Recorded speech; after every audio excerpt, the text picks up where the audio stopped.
आप सबका स्वागत और धन्यवाद। सर्वप्रथम श्रील प्रभुपाद शिक्षामृत।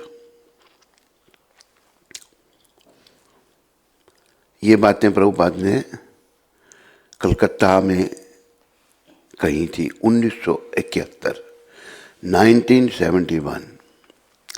हरि नाम इतना प्रबल है कि यदि कोई जाने अनजाने में भी मजाक करते हुए भी हरे कृष्ण कहता है, उनकी श्री कृष्ण के पवित्र नामों के कीर्तन में कोई रुचि नहीं है, परंतु वह नकल करते हुए या ताने मारते हुए हरे कृष्ण पुकारते हैं तो उसका भी प्रभाव होता है। देखो, ये कितनी दूर की बात सदगुरुदेव प्रभुपाद जी ने कही है कि नाम इतना प्रभावशाली है। अगर कोई अनजाने में भी नाम लेता है ना, तो नाम का प्रभाव है। जब मैं प्रभुपाद जी की सेवा में था 1975 बम्बई में, 1975 ही था, तो उनका प्रसाद मैं बनाता था, भोजन बनाता था प्रभुपाद जी के लिए। कुछ शॉपिंग करने के लिए मैं डाउनटाउन बम्बे गया, तो टैक्सी की थी वहाँ पर। तो प्रभुपाद की कृपा से मैंने टैक्सी ड्राइवर को कहा, मैंने बोलो हरे कृष्ण। मैं अकेला पीछे बैठा हूँ और टैक्सी चला रहा है। वो नहीं बोले, तो प्रभुपाद तो बड़े महान थे, मैं तुच्छ जीव हूँ, पर मैं भी थोड़ा नाम बुलाने में जिद्दी हूँ। मैंने कहा बोल हरे कृष्ण। वो नहीं बोल रहा, बार बार कह रहा नहीं बोल। मैंने कहा तू बोलेगा ना, मैं बुला के छोड़ूंगा तेरे से। मैंने कहा बोल। काफी बार मैंने कहा, अब उसको गुस्सा आ गया। उसने क्या कहा, मैं हरे कृष्णा क्यों बोलूं, मैं मुसलमान हूं। फिर ये बात मैंने प्रभुपाद को सुनाई तो बहुत खुश हुए, कहते हाँ ये प्रचार है। प्रभुपाद बड़े खुश हो गए इस बात से, ये प्रचार है। किसी तरीके से कोई नाम ले बस।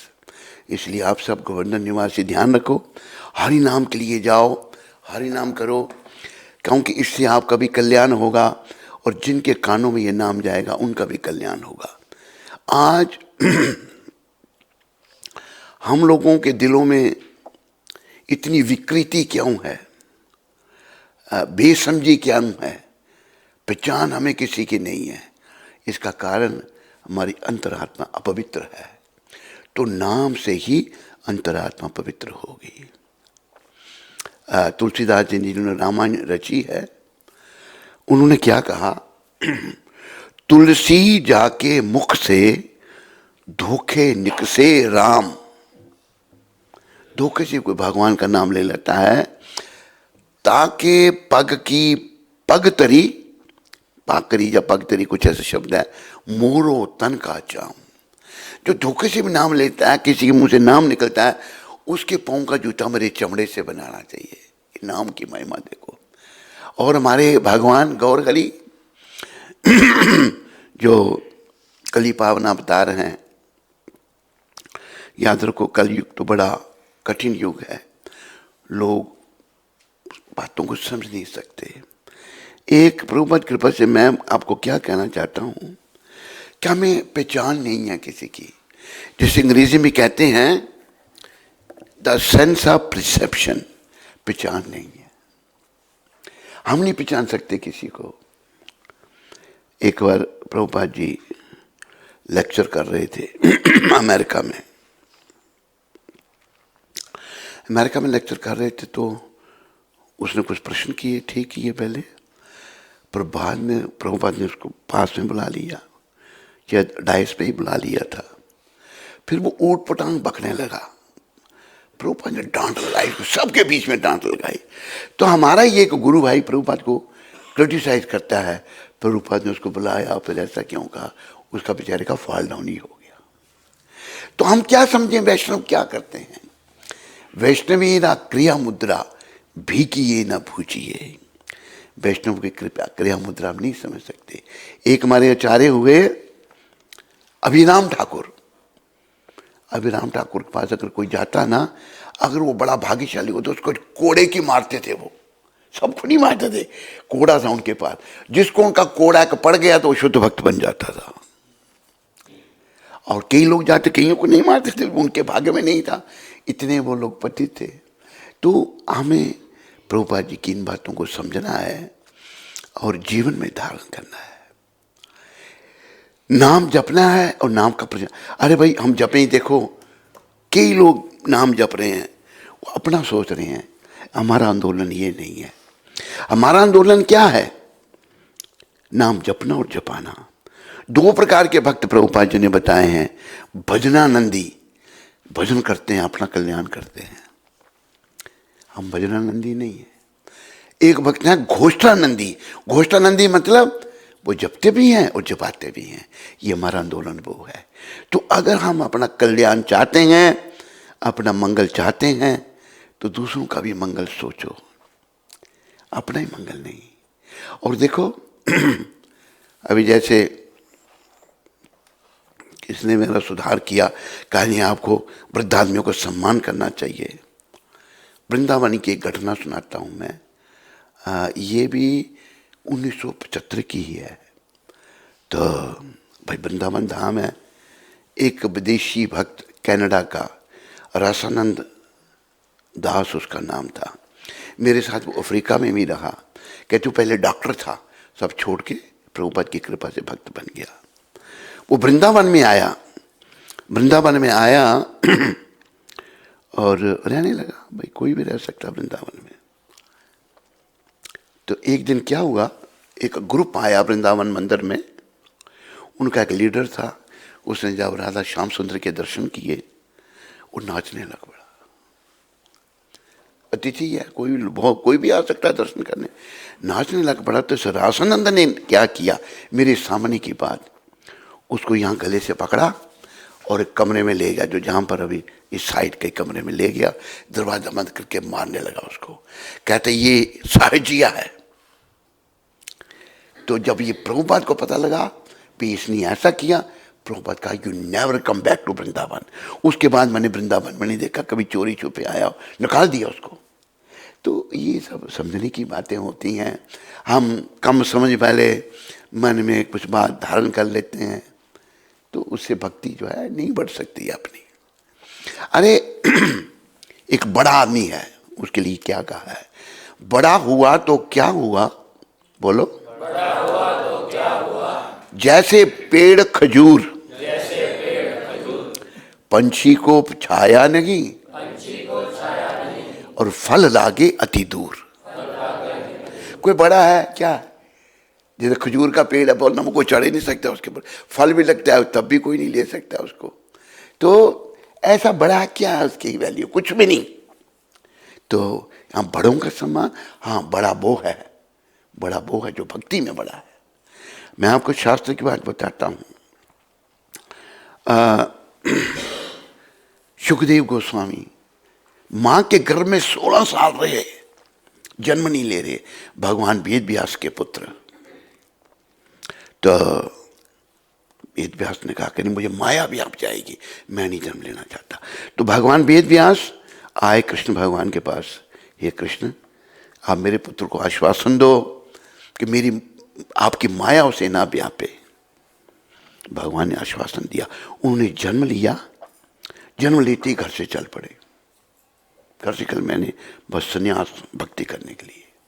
और फिर जब परीक्षित महाराज को एक ब्राह्मण बालक ने श्राप दिया, तो ऋषि मुनि सारे इकट्ठे, हाहाकार मच गया सब ऋषि समाज में, सब इकट्ठे हो गए। और परीक्षित महाराज हस्तिनापुर दिल्ली में थे, छोड़ के तुरंत चले गए, संसार का राजपाट छोड़ करके तुरंत चले गए शुकताल में। शुकताल में गए तो देव संयोग से, कृष्ण इच्छा से शुकताल, परीक्षित महाराज कहते हैं मेरे पास अभी 7 दिन है, मुझे क्या करना चाहिए। कोई कुछ कह रहा है, कोई कुछ कह रहा है, लेकिन प्रभु इच्छा से, कृष्ण की इच्छा से सुखदेव महाराज वहाँ प्रकट हो गए। सुखदेव जाए, वो दिगंबर थे, कोई वस्त्र नहीं पहने हुए थे। आए तो सुखदेव कहते राजन तुम भगवान की लीलाओं का श्रवण करो, तेरा निश्चित रूप से उद्धार होगा। उस समय 16 साल का बालक जन्म, पेट में 16 साल रहे। जब उन्होंने कथा प्रारंभ की, सारा ऋषि समाज, यहां तक कि नारद जी महाराज भी नीचे बैठ के सुन रहे हैं उनकी कथा को। ये है बड़े, 16 साल की उम्र है, बच्चे हैं, लेकिन बड़े कितने हैं। उम्र से बड़े होने में कोई बड़ा थोड़ा है, ये बड़ी बेसमझी की बात है। हाँ, बड़ों का सम्मान कर, भाड़ में जाए ऐसे बड़े जिनको कोई सभ्यता नहीं, जिन्होंने कुछ सीखा नहीं, जिन्होंने भक्ति नहीं की, जिनको स्वार्थ भरा है जिनके अंदर, परमार्थ की बात ही नहीं है। ऐसे आदमियों का सहयोग करना हम भी दोषी हो जाते हैं। हमारी बेसमझी है। प्रभुपाद जी से बहुत बातें सीखने की हैं। तो बड़ा वही है जो कृष्ण का भक्त है, चाहे वो बच्चा है ना 6 महीने का। अभी जैसे एक और उदाहरण है हमारी संप्रदाय में, अपना श्री कृष्ण चैतन्य प्रभु नित्यानंद श्री अद्वैत गदाधार श्रीवास आदि गौर भक्त पंच तत्व में अद्वैताचार्य जी महाराज, उनके पुत्र का क्या नाम था? 5 वर्ष का बालक है, अच्युतानंद ही था। अच्युतानंद उनका 5 वर्ष का बालक है।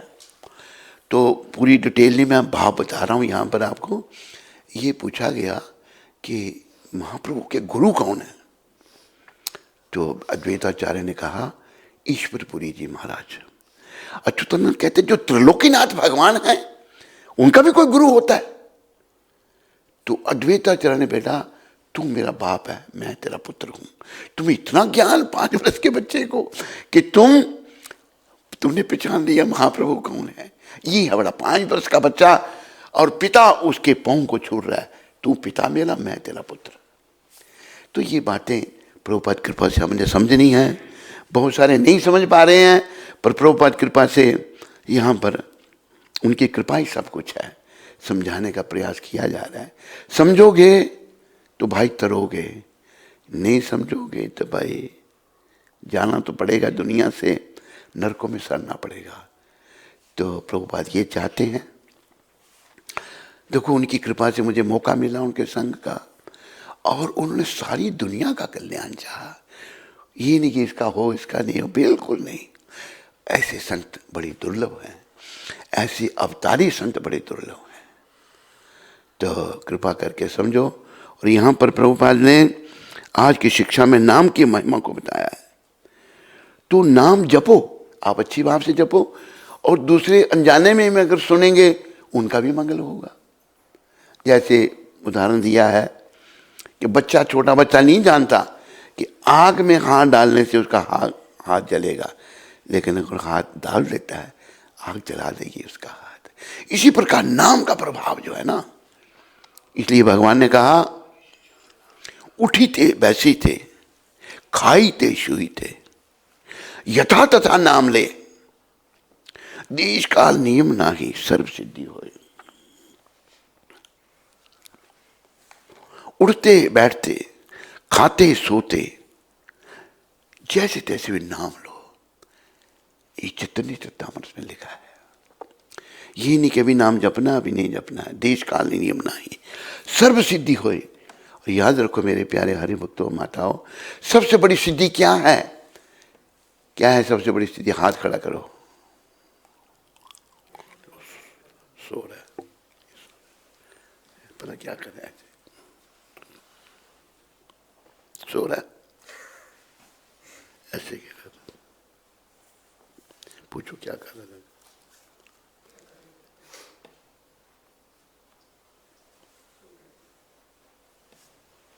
अपनी बात गलती नहीं मानेगा कोई भी।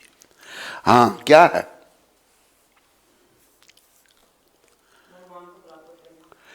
कृष्ण प्रेम प्राप्त तो भगवान बाद में होंगे, पहले प्रेम मिलेगा तो तभी प्राप्त होंगे ना। बिना प्रेम के प्राप्त होते हैं भगवान? नहीं, प्रेम से प्राप्त होंगे। तो महाप्रभु ने कहा, और महाप्रभु के सच्चे अनुयायी केवल प्रभुपाद हैं। बाकी भी होंगे, डिग्री अलग अलग हैं सबकी, बड़े महान आचार्य हुए, लेकिन महाप्रभु की भविष्यवाणी को सार्थक करने के लिए प्रभुपाद जी को चुना था, भगवान ने ही चुना था। और जो प्रभुपाद जी ने कष्ट उठाए, जो परिश्रम किए, वो भजन लिखा है तूने प्रभुपाद का? नहीं लिख दिया, दे दो। कष्ट उठाए, वो हम और आप सोच ही नहीं सकते। कभी कभी हम देखते हैं कितने तपस्वी वैष्णव थे, तो बस यही होता कि आंखों में आंसू आ जाते। दिन रात जो सारे जीवों की चिंता में थे, उनको अपनी कोई चिंता नहीं थी। एक बार वृंदावन में एक घटना घटी। प्रभुपाद तो कोई 9 साढ़े 9 बजे सो जाते थे, क्योंकि 2 बजे उठना होता था उनको। और मुझे कहा भाई मेरी सेवा करो। उनके चरण सेवा हम करते थे, टांगें दबाते थे। तो दवाई कुछ समय दवाई, उनकी चरण सेवा की, टांगें दबाई। और मुझे दबाते दबाते हम ऐसे ही, मुझे नींद आ गई। ऐसे हुआ कि तुम नींद आ रही है? मैं बोला कुछ नहीं, करे जाओ आराम करो। तो मैं आया उनके कमरे के बाहर, जो ऊपर कमरा है प्रभुपाद का, अपना बेड लगाने लगा। बेड लगाने लगा, गर्मियों के दिन थे, मच्छरदानी लगाने लगा। तो थोड़ा समय लग गया मेरे को, कुछ 10 बज गए होंगे या 10:30 होंगे, समय मुझे एग्जैक्ट याद नहीं है। शायद मेरे पास उसमें घड़ी थी या नहीं थी। तो मैंने क्या देखा, मैं अभी सोने जा रहा हूँ, अंदर कुछ आवाज़ आने लगी। आवाज़ क्या? मैंने उठा, खिड़की से देखा तो प्रभुपाद जी अनुवाद कर रहे हैं डिक्टाफोन में। फिर किसी काम के लिए अंदर बुलाया उन्होंने मेरे को। अंदर जा बुलाया तो मैंने अपॉर्चुनिटी को अवेल किया। मैंने कहा प्रभुपाद आज तो आपने आराम नहीं किया, सारी रात अनुवाद करते रहे, और आपका स्वास्थ्य भी अच्छा नहीं है। स्वास्थ्य उनका अच्छा इसलिए नहीं था, हमारे पाप उन्होंने लिए थे। सच्चे संत पाप लेते हैं, ढोंगी नहीं ले सकते पाप। और सच्चे संतों में पाप लेने की क्षमता होती है। तो इसलिए संतों का अपना कोई कर्म नहीं होता। प्रभुपाद जी से संतों का, वो दूसरों के कर्म लेते हैं। ये मैंने पूछा भी था उनको। मैंने कहा, ये मेरे मन में था कि ये बड़े उच्च कोटि के संत हैं, बड़े महान हैं। लेकिन एक दिन मेरी तुच्छ बुद्धि से मेरे में ये आया, मेरी मलिन बुद्धि से ये आया, मैंने कहा प्रभुपाद आप बीमार क्यों हैं? मन में मेरा ये है कि शुद्ध भक्तों को बीमार नहीं होना चाहिए। तो उन्होंने बड़ा के जोर लगा के मेरे को उत्तर दिया, तुम्हारे कारण बीमार हूं मैं, तुम्हारे कर्म लिए मैंने ऊपर। सच्चे संत लेते हैं, ढोंगी बहुत घूम रहे हैं। कहाँ मिलेंगे प्रभुपाद जी जैसे संत, जिन्होंने एक असंभव कार्य को संभव किया। आज के प्रधानमंत्री भी इस बात को स्वीकार कर रहे हैं, और जो भी अच्छे लोग हैं वो उसको स्वीकार कर रहे हैं। जो अच्छे संत हैं वो स्वीकार कर रहे हैं। अभी अब बहुत सारे लोग उनको सुनते हैं, राजेंद्र जी महाराज को। राजेंद्र जी महाराज ने प्रभुपाद जी की सराहना की कि देखो भारत में लोग शराबें पी रहे हैं, और विदेशी लोगों की चाय काफ़ी भी प्रभुपाद ने छुड़ा दी। सच्चे संत उनको अप्रिशिएट करेंगे, उनका धन्यवाद करेंगे, उनकी महानता को बखान करेंगे। लेकिन ढोंगी तो क्रिटिसाइज करेंगे ना, बड़े बड़े पदों पर बैठे हुए भी क्रिटिसाइज करेंगे। लेकिन वैष्णव जो हैं वो समझेंगे उनको। तो प्रभुपाद जी जैसे संत हमको नहीं मिलेंगे।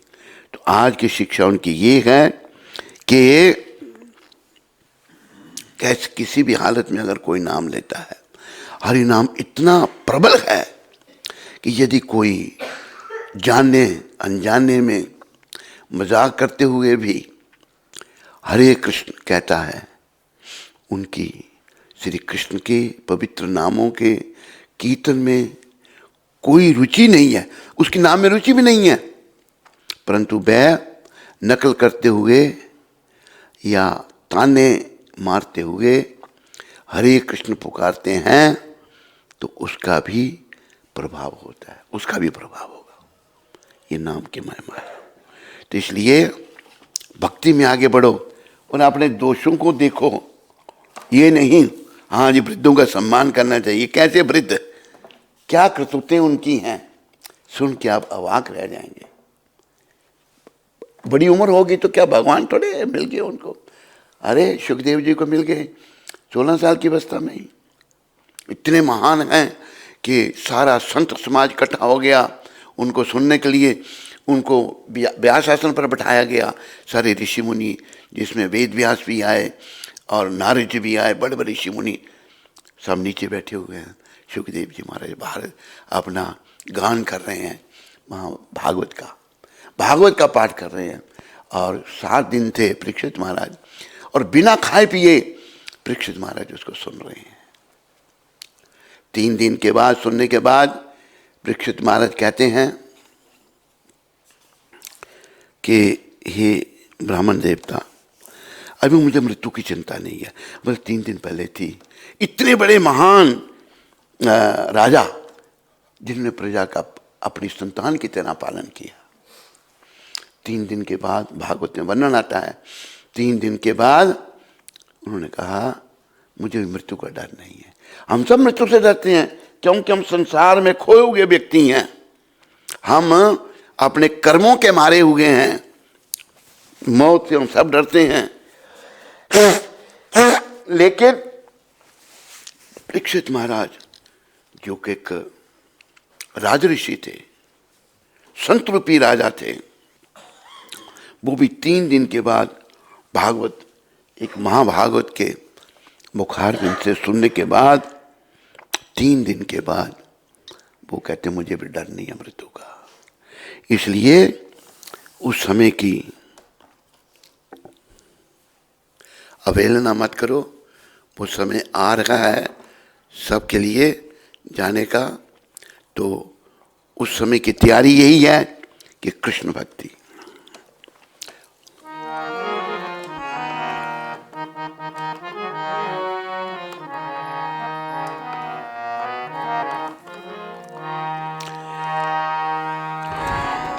एक हमारे गुरु भाई जयप्रता का स्वामी ने ये अंग्रेजी में लिखा है, उसका फिर किसी ने हिंदी अनुवाद किया है। यदि प्रभुपाद न होते तो क्या होता, प्रभुपाद न होते तो क्या होता, ये जीवन बहता कैसे, ये जीवन बहता निताय गौर की असीम करुणा, निताय फैलाते दुनिया में कैसे, फैलाते दुनिया में कैसे, यदि प्रभुपाद न होते तो क्या होता, प्रभुपाद न तो क्या, ये जीवन बहता कैसे, ये जीवन। दुनिया में कितने पापी दुराचारी, दुनिया शून्यवादी मायावादी,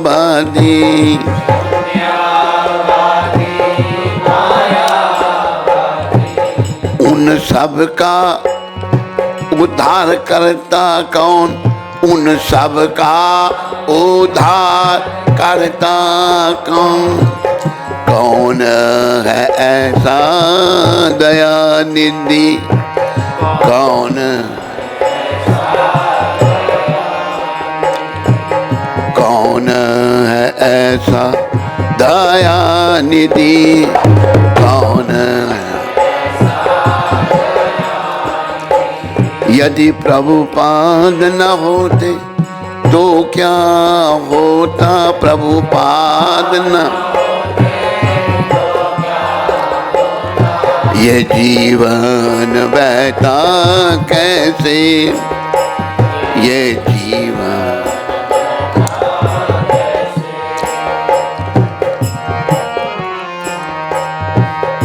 दुनिया में ये कर दिया, उन लोगों तक जाता कौन, उन लोगों तक जाता कौन, और कौन बांटता हरि नाम, और कौन सभ्य जीवन जिया जाए कैसे, सभ्य कौन देता यह ज्ञान, कौन प्रभुपाद न होते तो क्या होता, प्रभुपाद तो क्या ये जीव बहता कैसे, ये जीव बहता दुनिया के हर कोने में होती,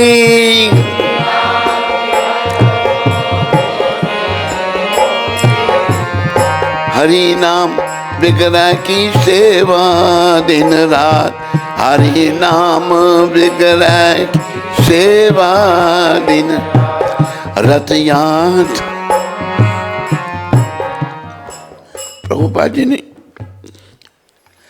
ये रथ यात्रा प्रभुपाद ने दी, और आज कुछ लोग इसको क्रिटिसाइज कर रहे हैं, बड़े बड़े पदों पर बैठे हुए हैं और क्रिटिसाइज कर रहे हैं। वो नहीं चाहते, दुनिया उनको मान रही है कि लोग हरि नाम जपे। प्रभुपाद जी ने रथ यात्रा, पहली रथ यात्रा सैन फ्रांसिस्को में की, और इतनी दुनिया इकट्ठी हुई, कुछ हुई। ये क्या था? प्रभुपाद जी का प्रभाव, प्रभुपाद जी की कृपा से जगन्नाथ जी आ गए। और आज शंकराचार्य हैं, वो क्रिटिसाइज कर रहे हैं कि रथ यात्रा जो है पुरी में, वो रथ यात्रा के दिन ही होनी चाहिए। अरे भाई दूसरे दिन होगी तो क्या खराबी है? लोग अगर हरि नाम लेंगे तो क्या खराबी है? किसी को खराबी दिखती है यहाँ? कुछ भी नहीं है। प्रभुपाद ने जो, लेकिन हमारे लोग भी जो हैं उनका साथ दे रहे हैं, पुरी वालों का। शंकराचार्य कहते हैं रथ यात्रा थी, क्योंकि देखो उनको अच्छा नहीं लग रहा कि पूरी दुनिया में आज लोग जगन्नाथ जी को जानते हैं। पहले कौन जानता था जगन्नाथ जी को? हिंदुस्तान के थोड़े से लोग। आज पूरी दुनिया, पूरा वर्ल्ड, अमेरिका हो, कनाडा हो, यूरोप हो, सब जगन्नाथ जी के दर्शन करते हैं। लेकिन वो लोग आलोचना कर रहे हैं, तो बड़ा दुर्भाग्य है। हमारे लोगों ने भी उनके आगे घुटने टेक दिए, और रथ यात्रा भी रथ यात्रा के दिन ही होगी, और धमकियां दे रहे हैं। ये संतों के लक्षण तो नहीं है। हम आपका जो कौन सा मंदिर है जगन्नाथपुरी के साथ में है, कौन सा? भुवनेश्वर। भुवनेश्वर, उस मंदिर को हम तबाह कर देंगे, तोड़ देंगे। ये हालत हो रही है। अरे रथ यात्रा प्रभुपाद ने दी, लोगों ने नाम लिए, लाखों लोगों का जीवन बदला, अनगिनत लोगों का। आज हमारे ही लोग उसको क्रिटिसाइज कर रहे हैं, बहुत दुर्भाग्य है। हरि विग्रह की सेवा दिन रात, हरि रथ यात्रा जैसे महाउत्सव करने, रथ यात्रा जैसे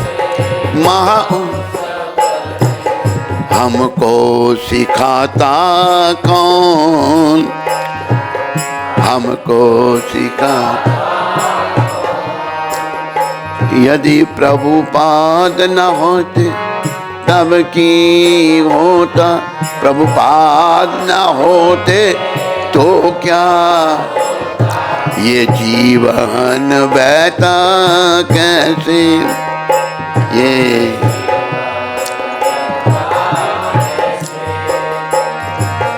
भगवत गीता भागवतम चैतन्य चरितम में, गीता भागवत चेतन चरित में है अमृत कृष्ण नाम, है अमृत कृष्ण। कौन है आखिर जिसने किया, कौन समझाना इसको आसान, समझाना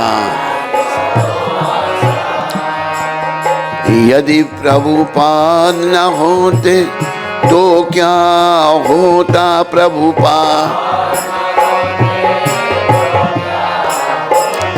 ये जीवन बहता कैसे, ये जीवन इतने कष्ट सहकर भी दिन रात, इतने कष्ट सहकर भी था, इतने कष्ट सहकर भी था दिल उधार, कर भी था दिल जो बांटता सभी में हरि नाम, जो बांटता कौन देता पूरी वृंदावन कौन, मायापुर जैसे धाम, मायापुर जैसे। यदि प्रभुपाद न होते तो क्या होता प्रभुपाद न हो तो क्या, ये जीवन बहता कैसे। जय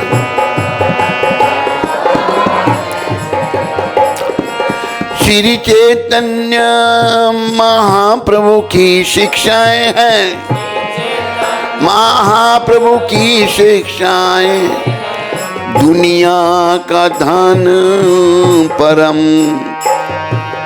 दुनिया का धन, इस धन के आचार प्रचार करने, इस धन के आचार प्रचार करने किसने किया नियोजन, किसने किया नियोजन। यदि प्रभुपाद न होते तो क्या होता प्रभुपाद न, ये जीवन बहता कैसे, ये जीवन।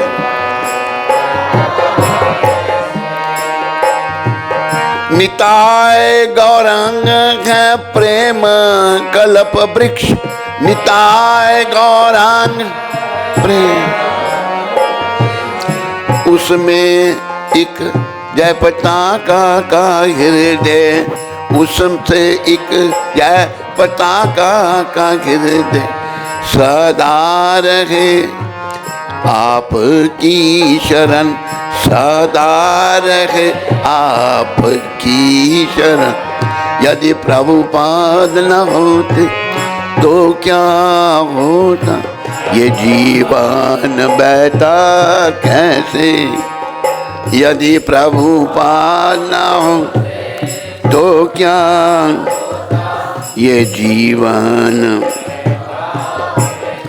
देखो अनुवाद करने वाले ने भी अच्छा किया है, वैसे उन्होंने तो अंग्रेजी में लिखा है जयप्रकाश स्वामी ने, पर बड़ा भाव व्यक्त किया है, उन्होंने बंगाली में लिखा है। बंगाली का भी, बंगाली डिवोटी है कि यहाँ पर कहाँ है जिसका बच्चा है, वो कहाँ तेरा पति, तबीयत खराब हो गई तो बंगाली मुझसे लिखवा लेना, बंगाली में भी है लिखा हुआ है। अच्छा फिर ठीक है, वो भी हम गाएंगे। वो कहते अगर प्रभुपाद नहीं होते तो फिर क्या होता, ये जीवन कैसे चलता, जीवन बहता कैसे, मतलब पानी कैसे चलता है बहता रहता है, ऐसे जीवन भी बहता है, कैसे बहता। निताय गौर की असीम करुणा फैलाता दुनिया में कौन। देखो कलयुग के अवतार गौर निताय, निताय गौर है। निताय गौर प्रेमानंदे हरि हरि, निताय गौर प्रेमानंदे, निताय गौर प्रेमानंदे हरि। कलयुग के भगवान गौर निताय हैं। हमारे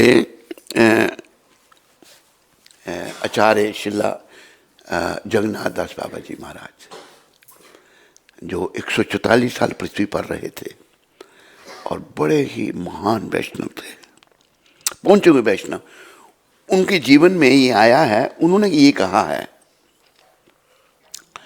जिनसे प्रेरणा भक्तिविनोद ठाकुर ने ली थी। जगन्नाथ दास बाबा जी ने ये कहा है कि सतयुग के भगवान जो थे वो हंस भगवान, हंस अवतार, त्रेता युग के राम भगवान, द्वापर युग के कृष्ण भगवान और कलयुग के चैतन्य भगवान, ये बाबा जी ने कहा है। इसलिए हमें कलयुग के लोगों को गौर नेता के चरणों में ज़्यादा ध्यान देना चाहिए, क्योंकि वो इस युग के अवतार हैं। क्योंकि हर अलग अलग युग है, सतयुग अलग, त्रेता युग अलग, द्वापर युग अलग, कलयुग अलग। कलयुग सबसे बेकार युग है। जैसे भागवत में सुखदेव महाराज कह रहे हैं, कलो दोषे निधि राजन अस्ति ही एक महान गुना। ये राजन, ये कलयुग का दोषों का खजाना है, लेकिन इसमें एक महान गुण है। क्या? सुखदेव महाराज कह रहे हैं, पहले भगवान वेद व्यास ने कहा, उसी भागवत को सुखदेव महाराज ने सुनाया। पर जब सुखदेव महाराज ने सुनाया तो ऐसा भागवत में ही वर्णन आता है, ये सूत गोस्वामी कह रहे हैं, निगम कल्प तरु गलितम फलम सुख मुखाद वृत द्रव्य संयुतम पीबतम भागवतम रसमाल्यम मुहुरहो रसिका भूमिर भावका।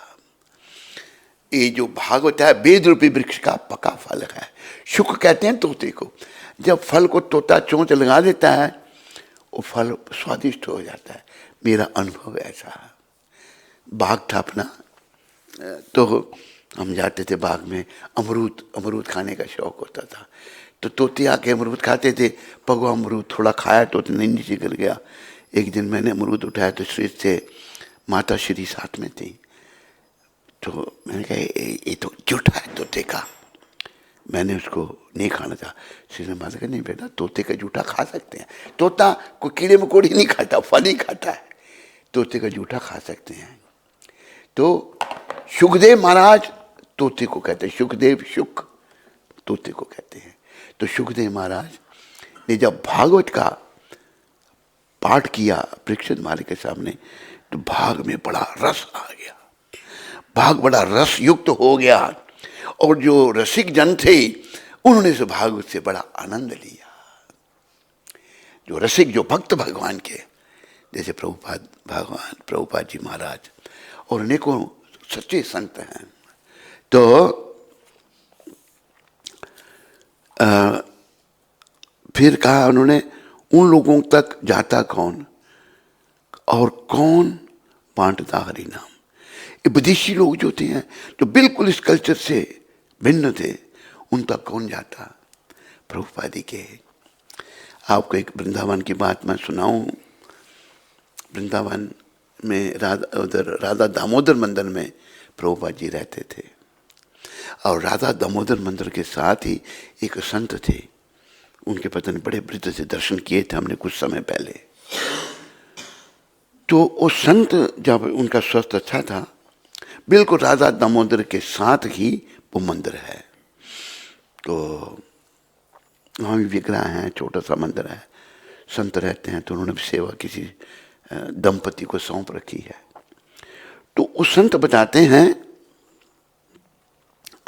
कि मैं देखता था रात के 12 बजे कोई रो रहा है, फूट फूट कर रो रहा है। सोचने लगा कौन रोता है, तो मैं अपने मकान के छत पे चढ़ा, तो राधा दामोदर मंदिर साथ में ही है उनके। मैंने क्या देखा कि आपके प्रभुपाद झाड़ू लेके श्रील रूप गोस्वामी की समाधि पर झाड़ू लगा रहे हैं और रो रहे हैं 12 बजे रात के, और कह रहे हैं मेरे गुरुजी ने कहा था कृष्ण भावना का प्रचार करो। तो कैसे करूंगा मैं?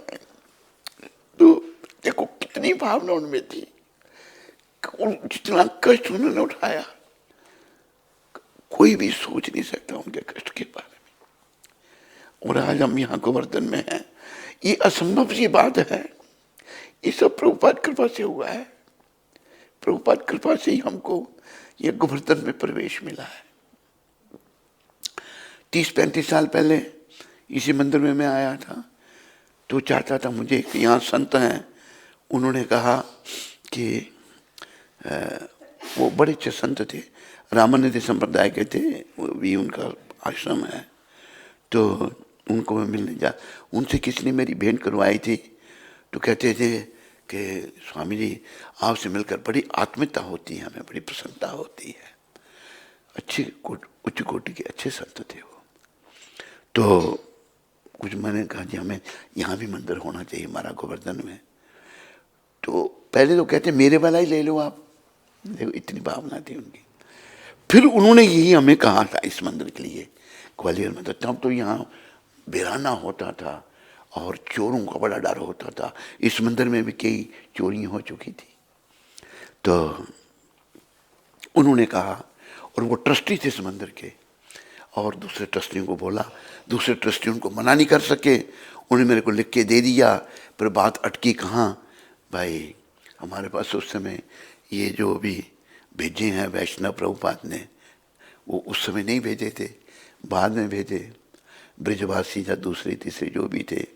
तो मैंने कहा इस मंदिर का कोई पैसा पूछा नहीं, आप ट्रस्टी हैं? कहते हैं पैसे हैं बैंक में। मैंने कहा वो भी दो हमको। कहते वो नहीं देंगे हम। तो वहीं बात अटक गई। मैंने कहा आपने लिख के हमको दिया, ये कोर्ट में लिख के दो।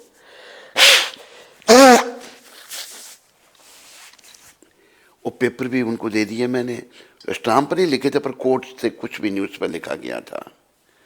तो ये मैं क्या सुना रहा हूँ आपको, यहाँ हम आए ये असंभव था, लेकिन प्रभुपाद की कृपा से ये संभव हुआ है।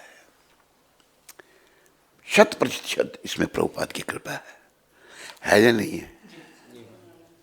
मैं इसको पूछ रहा हूँ, जिसने बड़ा इसमें योगदान इसका है, सहयोग। मेरा क्या सहयोग है, मैं तो आकर लेक्चर झाड़ता हूँ, तुम तो काम कर रहे हो यहाँ पर।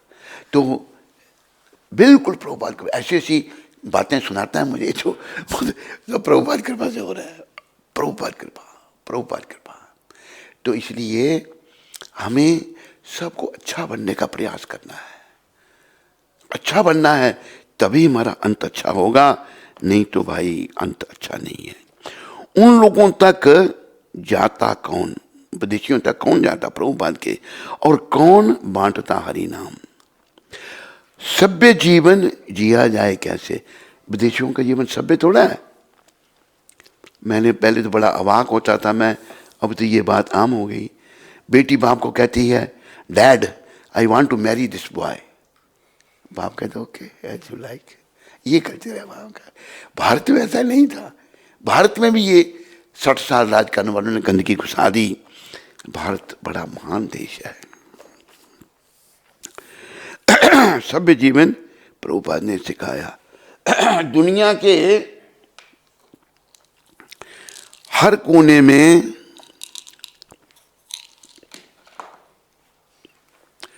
होती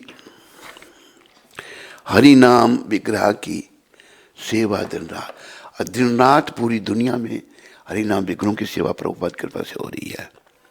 रथ यात्रा जैसे महा उत्सव करने हमको सिखाता कौन? रथ यात्रा महा उत्सव जो है कौन सिखाता हमको? ये प्रभुपाद जी ने दिया हमको। आए रथ यात्रा बस जिस दिन पूरी में होती है उसी दिन हो सकेगी। हमारे लीडर भी जो है उनके आगे घुटने टेक गए हैं और दम नहीं है कुछ भी। बहुत दुख की बात है ये। अभी उस दिन कैसे हो सकेगा? पहले एक रथ यात्रा होती, दूसरी होती, तीसरी होती, भक्त लोग जाते, सुनते, नाम जपते। अभी हमारे ही देखो जो हमारे धर्म के बने हुए हैं ठेकेदार, उन्होंने रथ यात्रा बंद करा दी, और हमारे भी जो लीडर हैं वो भी मान गए उस बात को। ये बड़े दुख की बात है। हमको कौन सिखाता है? प्रभुपाद जी ने सिखाया। भगवत गीता, भागवत चैतन्य चरित्र में, भगवत गीता, भागवत और चैतन्य चरित्र में है अमृत कृष्ण नाम। इनमें कृष्ण का नाम भरा हुआ है। कौन है आखिर जिसने किया समझाना इसको आसान? देखो प्रभुपाद जी ने आसान कर दिया, भागवत को चैतन्य चरितामृत को समझाना आसान कर दिया। इतने कष्ट सहकर भी था दिल उधार, कष्ट सहन कर भी प्रभुपाद जी का दिल उदार था, जो बांटते सभी में हरि नाम। कष्टों पर भी कष्टों पर कष्ट प्रभुपाद को आए, कुछ कष्ट में आपके सामने चर्चा नहीं कर सकता, लेकिन वो लगे रहे अपने काम में। कौन देता पुरी वृंदावन, मायापुर जैसे धाम। कैसे दुनिया को बदलता जगन्नाथपुरी का और वृंदावन का। आज मैं यहाँ पर वृंदावन में कब आया था पहले बार, कोई है कितने, नहीं जब मैं घर से भागा था, कितने साल हो गए, 60 साल पहले आया था मैं। अभी मेरी उम्र है 77 साल, 76 चल रहा, 77 ही लग जाएगा इसी साल में, मई में। तो मैं 60 साल पहले आया था, और वृंदावन की क्या हालत थी।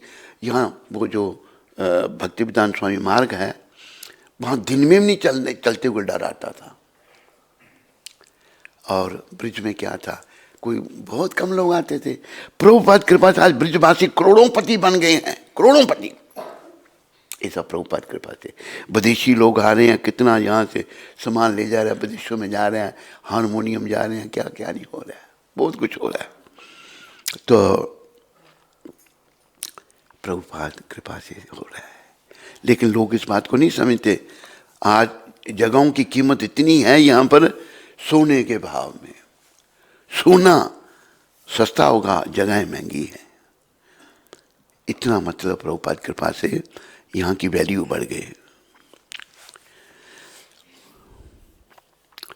श्री चैतन्य महाप्रभु की शिक्षाएं हैं दुनिया का धन परम। कलयुग के लोगों के लिए शिक्षाएं चैतन्य महाप्रभु की हैं। चैतन्य महाप्रभु ने जो हम कैसे कलयुग के लोग अपना जीवन सफल कर सकते हैं, उन्होंने शिक्षाएं दी। खुद भगवान ने क्या किया, 24 साल के थे भगवान हमारे, 24 साल पहले, उनकी तो आयु क्या है, वो तो 24 साल पहले प्रकट हुए पृथ्वी पर, और विवाह किया उन्होंने, गृहस्थ में गए। और उस समय विष्णुप्रिया माता 16 साल की थी। 16 साल कोई उम्र होती है बालिका। भगवान ने संन्यास ले लिया। हम कलयुग के पापी लोगों को समझाने के लिए कि तुम लोग विषय विकारों में मोह माया पड़े हो, तुम लोग नाम जपो और बड़े आसानी से तुम लोगों का कल्याण हो जाएगा। इस धन के आचार प्रचार करने का किसने किया आयोजन, नियोजन लिखा है, आयोजन नियोजन की बात ये प्रभुपाद जी ने किया। निताय गौरांग हैं प्रेम कल्प वृक्ष, आखिर में जय पिता गोस्वामी लिख रहे हैं। उनसे एक जय पिताका का है हृदय, उनसे एक जय पिताका का हृदय सदा रहे आपकी शरण, सदा आपकी शरण में रहे। तो प्रभुपाद बहुत ही महानतम है भाई, लेकिन हम भारत की बात से नहीं समझ रहे। ये प्रभुपाद जी ने अपने समय में भी कहा था कि if I can get 100 sincere Indians, I can change the whole world. But unfortunately, Indians are not understanding my mission. अगर मुझे 100 अच्छे भारतीय मिल जाएं, मैं सारी दुनिया को बदल सकता हूँ। बदला तो है उन्होंने, और आगे बढ़ते, लेकिन कहते हिंदुस्तानी मेरे मिशन को नहीं समझ रहे। ये हम हिंदुस्तानियों का, भारतीयों का दुर्भाग्य है कि हमने प्रभुपाद को नहीं समझा। 60 साल राज करने वाले तो प्रभुपाद उनके पास भी गए, लेकिन कुछ भी उन्होंने उनकी तरफ ध्यान नहीं दिया, जो 60 साल राज करने वाले। लेकिन अभी उनके प्रभुपाद जी के जाने के बाद अभी जो शासन कर रहे हैं, वो प्रभुपाद जी का सम्मान कर रहे हैं और उनकी लीलाओं को समझ रहे हैं कि कितना बड़ा महान कार्य प्रभुपाद जी ने किया। बोलो पतित पावन शिल प्रभुपाद की जय। बोलो पतित पावन शिल प्रभुपाद दिए हुए गौर निताय द्वैताचार्य गदाधार शिव ठाकुर पंच तत्व की जय। पंच तत्व प्रभुपाद जी ने दिए, पंच तत्व के चरणों को पकड़ लो ताकि हमारा मंगल हो, हमारा कल्याण हो। आओ अभी हनुमान जी की शरण में।